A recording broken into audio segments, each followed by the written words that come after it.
So you've already seen photos of how to make this flourish, and if you're a little bit confused, then this video will come in very handy. So what I'm going to do is make another flourish down here, and you can watch me do that, and hopefully it will help you to make your own flourish. Okay, so what I'm going to do first is measure 1 3/4 inches from this edge.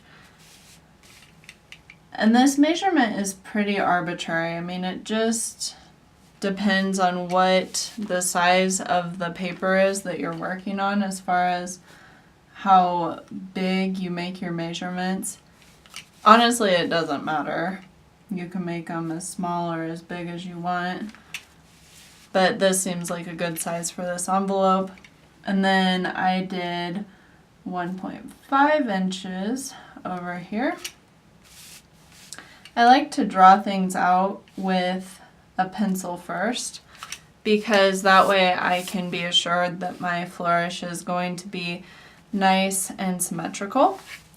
So what I do at this point is put the envelope at this angle towards me because it's easier to work at this angle, and then I make sort of a diagonal C here.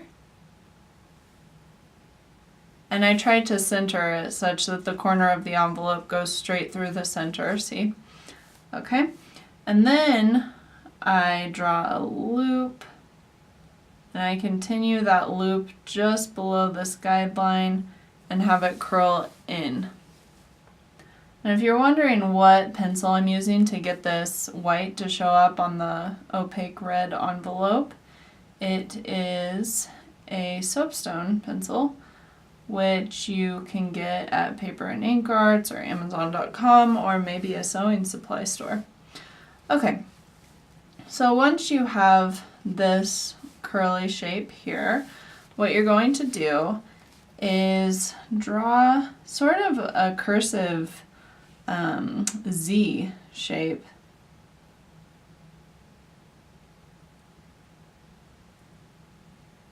And make 2 loops there and have it sort of taper off.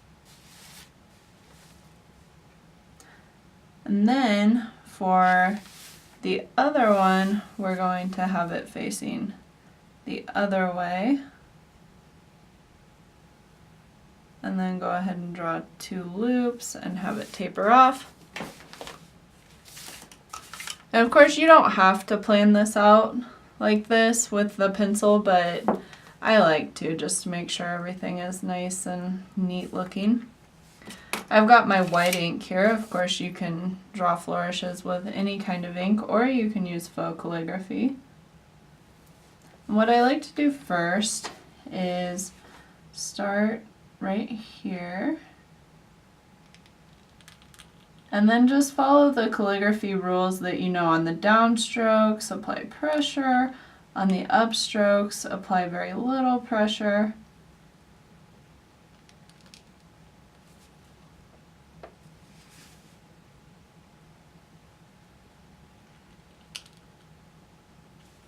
And then you can fill in these Z-shape flourishes.